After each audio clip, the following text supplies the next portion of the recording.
Magandang araw guys and welcome to 5th Generation Hobby Shop. Ngayon magte-test na naman tayo ng airsoft pistol unit ni Sir Eduardo. So this is the Glock 17 Secret. Kaya po siya tinatawag na Secret kasi ito po yung may full automatic, pero yung switch na to, yung selector switch nakatago, kaya Secret. So ito sir, bali may free na siyang gas, isang gas, tapos ito naman po yung inyong additional na isang gas pa. Then may free na rin siyang bala at yung silicone oil. Yan, tapos ito naman po yung inyong order na Glock case. Okay, lalagay natin mamaya yan sa unit. Okay, so this is the Glock 17 Secret. Yan, may full automatic siya. As you can see, meron siyang naka-indicate full automatic. So this is tan color. Yan. Gen 5. Gen 5 ba? Yes, Gen 5. Glock 17 Gen 5. Okay. So ayan yung owner's manual. Backstrap. Pin lock. Then meron pa siyang extra 2 backstraps. Another pin lock. Ito yung unit.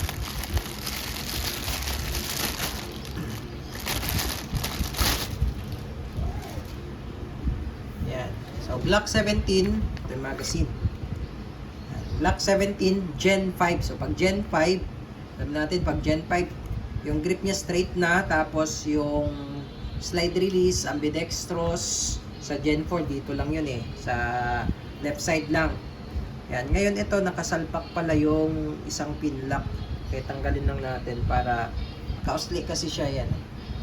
So itong pin lock na ito, yung kulay gold na yan na pin lock, para dito po yan. So ilalagay natin sir. Ayan sir, tinanggal ko yung pin lock. Kasi itong pin lock na to, gagamitin mo to para dito. Okay. Sa backstrap na to.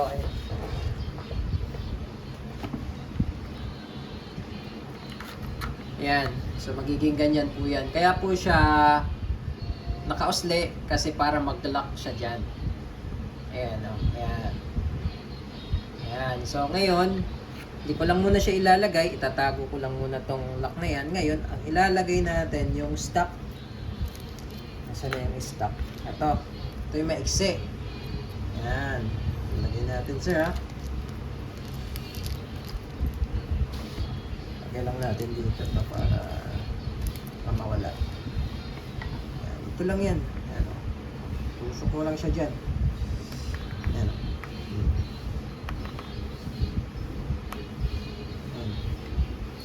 Oh. Yan. So okay na. So ngayon, pag ilalagay nyo naman yung ito, tatanggalin nyo po ito sir, yung stop. Yan yung ililipat nyo. Tapos, pag ito naman ang ilalagay nyo, kasi backstrap din po ito sa mga malalaki ang kamay. Yan.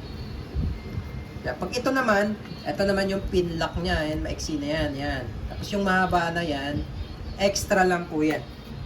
Gusto nyo lagyan lang ng extra, ng backstrap.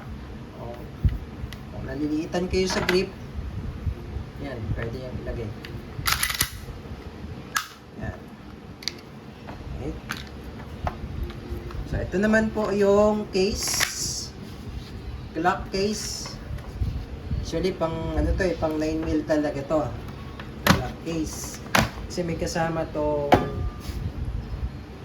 cleaning rod. Yan, pang dito, pwede dito kasi mas malaki to 9mm to So, tago lang muna natin sa dyan. Diba? Pogi. Mga Glock case. Kasi Glock naman talaga itong pistol natin. Tigas ayaw matanggal Yan. Okay. Yan. So, pwede ka dito sir maglagay ng accessories. Kasi meron siyang weaver rail para sa flashlight. Tapos, pwede ka rin ditong maglagay ng red dot optic. Kasi itong rear sight na to, ito po, nare-remove yan. So, meron tayong available na red dot optic na may kasamang plate pang Glock. So, yun yung pwede nating ilagay dito. RMR naman yun, sir. RMR. Pwede ka dito maglagay ng red dot optic, flashlight, yan, tracer unit. Okay. Baklasin natin, sir, ha. So, pag magbabaklas pala kayo, sir, kailangan walang magazine. Remove mo na magazine. Tapos, kasa. Tapos, baba itong dalawa. Yan. Ibababa nyo po. Sabay. Palo. Yan. Okay? So, yan po yun. Yung internals. Nababaklas din po yan lahat. Pati barrel. Okay? So, dahil nabaklas na natin, lagyan na natin ng oil. Bawasan ko lang konti yung oil mo, sir. Dito natin ilalagay yan. I mean, dito po lalagyan ng oil. Really. Kailangan kasi yan, lubricated yan eh. Yan. Konti lang. Kalat lang natin. Yan. Tapos pagbabalik po, itong dalawang butas na ito, dito nyo po ipapasok. Yan. At sa dulo, yan. Medyo, ano na siya, medyo smooth. Kanina kasi medyo maganid kanina. Wala pang oil. Ngayon, medyo smooth na siya. Ngayon, kaya siya tinatawag na secret kasi meron po itong full automatic. Diba usually sa mga Glock 17, semi-auto lang. Pag sa Glock 18 naman, nandito yung switch. Makikita yung switch. Ito, Glock 17 pero may full auto. Kasi yung selector switch niya, secret, naka-secret. Nandito yung selector switch niya sa ilalim. Yan. Yan yung selector switch. Ngayon, kung ilalagay nyo siya sa full auto, switch nyo sa full auto, eto, si-switch nyo lang pa ganyan. Ayan. Switch nyo lang pa ganyan. Ngayon, pag ibabalik nyo sa semi, eto naman, iaangat nyo lang. Switch nyo lang paangat. Paangat. Ayan. Ulitin ko, sir, no? Pag gusto nyo full auto, etong nasa baba, igaganon nyo lang. Ayan. Pa-sideways yung P-head. Ito naman, upward. Pa-upward yung P-head pag semi-auto. Yan. Pag full auto, sideways. Pag semi-auto, upward. No? Pataas. Okay, so yan yung semi-auto ngayon yan. Pag full auto, pag ganyan. Semi-auto, balik. Okay, yan yung switch. So mamaya, i-demo ko rin sa inyo, sir. Okay. So ngayon dito naman tayo sa magazine. Etong magazine niya ay 24 plus 1. So 25, sabihin natin 25. Higpitan na rin po natin yung mga bulb para intact na rin. Luwagan ko lang para lagyan ko ng oil. Konting oil lang. Magagamit talaga natin yung oil dahil may o-ring kasi to, sir, eh. Tamang higpit lang. Ayan, kasi pwedeng maputol eh pag nasobrahan. Ayan, tama, alalay lang. Tapos ito naman yung base pad pala, para mahugot mo at matanggal, baba mo lang yung spring. Ayan. Ayan. Ito naman yung inlet valve. Ngayon, hihigpitan din natin yan. Yan, may basic maintenance lang naman sa ating mga laruan.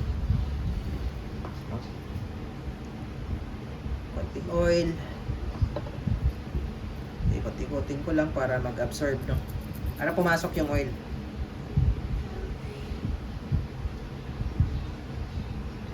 Ayan. Pagbabalik naman, baba mo lang, tapos insert mo lang. Yan, okay na.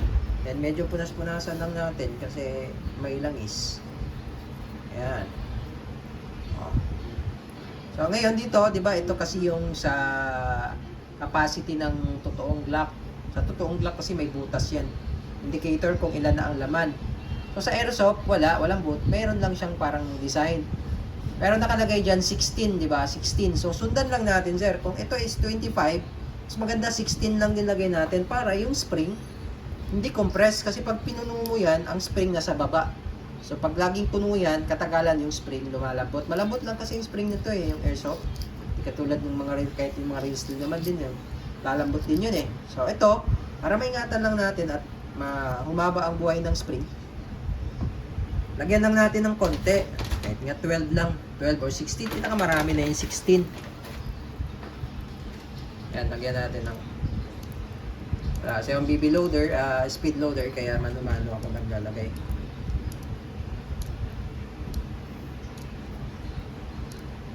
So, ilan na to?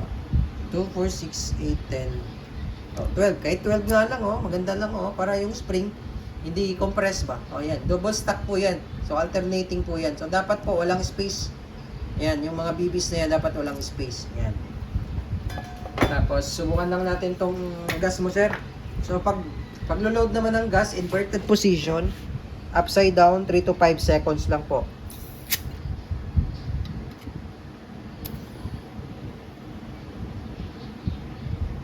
Yan. So, bali 3 segundo lang yung nilagay ko dyan, sir. Estimate lang natin kasi wala naman siyang gauge. Ngayon, pag itong magazine po, continuous. So, halimbawa, continuous yung gamit. Kada empty, load, gas. Lumalamig po yan. Normally, lumalamig. So, ang gawin lang natin, ipahinga lang. Pahinga lang natin yung magazine. Kasi pag malamig, mapifeel natin yung recoil. Mahina yung blowback. Mahina yung recoil. Kasi malamig yung magazine eh. Diba? Kasi lumalamig din yung o-ring. Nagkakaroon ng konting leak. Diba? Kaya, kailangan din natin ipahinga yung magazine. No?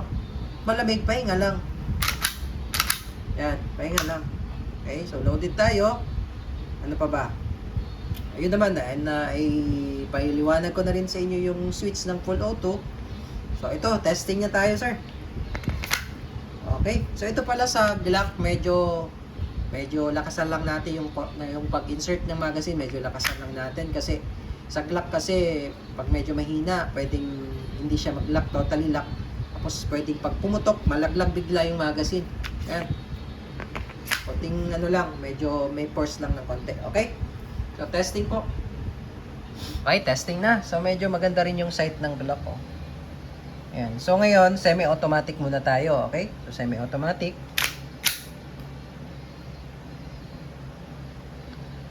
Firing.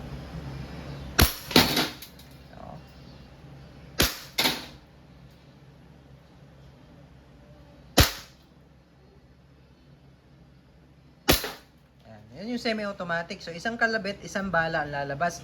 Ngayon, pag ilalagay natin siya sa full auto, pag gusto nyong i-full auto, switch to full auto, release nyo muna magazine. No? Release nyo muna. Take note, sir, no? Release muna magazine. Tapos, i-open slide nyo. And then, i-switch natin sa full auto. Ayan. Ay, naka-full auto na siya. Okay, dahil ito, meron kasi itong laman sa chamber. Ayan, yung kulay puti na yan. Hindi lang klaro. Ayan, Ayan, may lamang isa sa chamber, di ba? Kasi hindi siya nag-lock. Ayan, may laman, Ayan, Hindi kita. Ano yun, kulay puti. Ayan, Yun. So, ang gawin nyo, ibalik nyo muna. Then, salpak magazine. Then, hindi na kailangang ikasa kasi pag kinasa nyo, yung isa na sa chamber, mahuhulog po yun. Ayan. So, full auto tayo, sir. Ayan, full auto firing.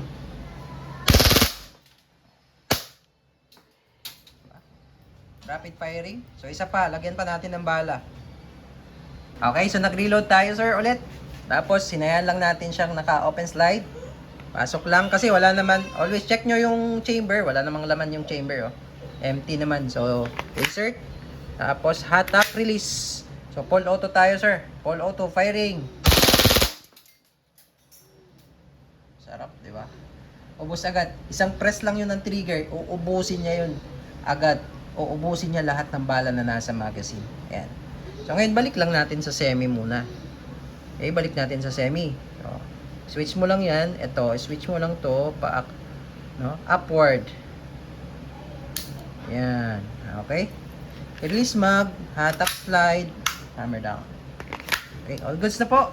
Okay, again, this is the WE Glock 17 Secret tan color po. Okay.